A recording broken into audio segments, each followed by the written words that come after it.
आज आम पाखापाखि 25-26 आर्थिक वर्ष रे वर्तमान सुधा आम 3,80,763 गोष्ठी को 724 कोटी 39 लक्ष टंकार सुध फेरस्त करागला। आज आम 2,67,131 एसएचजी को 208 कोटी 35 लक्ष टंकार सुध फेरस्त है।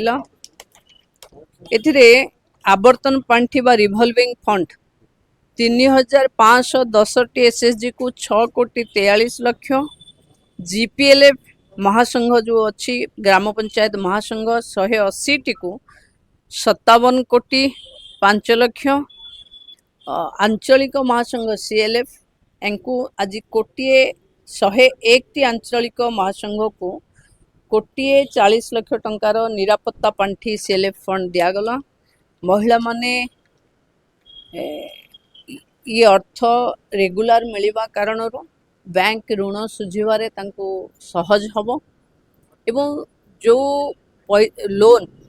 10 लक्ष पर्यंत आम इंटरेस्ट फ्री लोन देइछु से 10 लक्ष टंका विनियोग पाई से माने चिंता करिवे एवं बैंक वाला बैंकर्स माने थिले आज बैंकर्स मान को मु अनुरोध करिचे कि वित्तीय परिचालना महिला पाखे तो आर्थिक अनुदान अधिक हेलाणी किंतु तार सठिक परिचालना केमती महिला माने करिवे ता द्वारा तांकर ग्रोथ हबो आको दृष्टि रे रखी बैंकर्स माने भी ध्यान देबे आउ मिशन शक्ति रो अधिकारी माने भी या ऊपर ध्यान देबे बोली आज कहि तार पुणी आउ थरे ई बोधे हम जो जगार कम्प्लेन थिला से जगह को जाइचंती सेक्रेटरी जाइचंती प्रवास रे जाइचंती आसिला परे रिव्यू हबो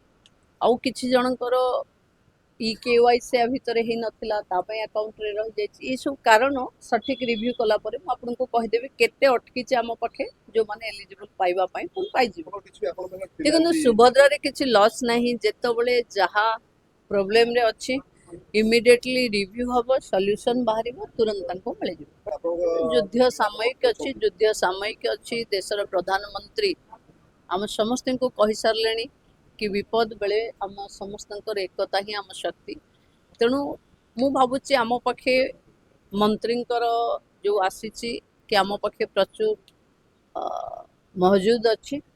आमे केवल पैनिक के न करी मु तो महिला मान को अनुरोध भी करी जे जेतिकी दरकार तार सठिक उपयोग करंतु ये युद्ध समयटा सब बेले नथिबो आम पाखे टांकी मौजूद अच्छी किछि पैनिक हबार नाही समय पूर्वर बहुत भाविकी असुविधा रे पड़िबा अपेक्षा जहाँ असुविधा आसुची ताको सामना करबा पई हमें प्रस्तुत हवा कथा और गैस रे भली किछि संकट नाही कि हबार संभावना भी नाही नहीं मते लागुनी आम पाखे ओडिसा रे जालेनी रो किछि अभाव नाही